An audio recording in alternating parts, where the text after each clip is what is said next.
આહાડી બીજનો પર્વત મોટો હોય છે. મોટા મોટા રામદેવ બાપાના મંદિર હોય, મોટા મોટા મેળવડા, સંતવાણી, ભોજન પ્રસાદ. અને આપણે વર્ષોથી અમદાવાદની અંદર આનો આહાડી બીજનો મહિમા બહુ જગન્નાથ બાપુની યાત્રા પણ નીકળે છે.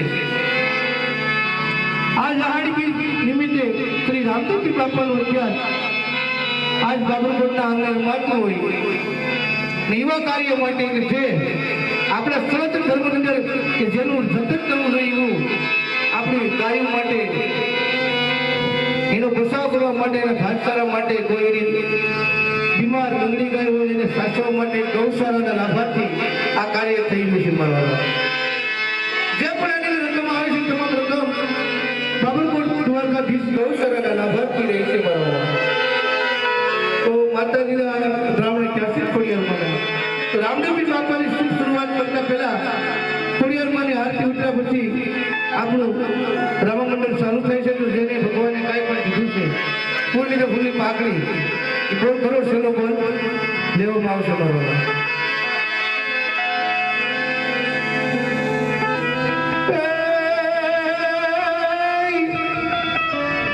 જગજંબામાં તું જોગણી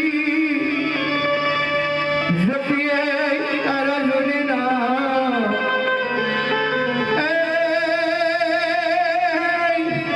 અખંડ ઝુલતર દીવા ભરે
ખબર નહીં બેટા, હું પૂછું કે તું પૂછે? તમે પૂછો. એક છેલ્લે હું પૂછી લઉં. એલી બોલો, તને કઈ ગીત આવડે છે ને? કાતું સંભળાવ ને? ઓલી પણ હવે હાર કેની લીધો? હાર તો કપા હારો થાય તો લઈ જાય. એમાં વરસાદ તો હારો નથી ગયો. હજી વરસાદ નથી ગયો, બાકી છે. હા લો કપા હારો તો હાર લીધે હવે પાકો એમાં કાંઈ ઘટે નહીં. હા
મોકલે નથી ગર્વ ગજાનન શબ્દ ઘન અર્થા ગયો ગર્વ ગજાનન આવશે તો ધામધૂમથી સામિયા કરી તમારા રાજનગર પધરામણી કરજો ભલે ગુરુદેવ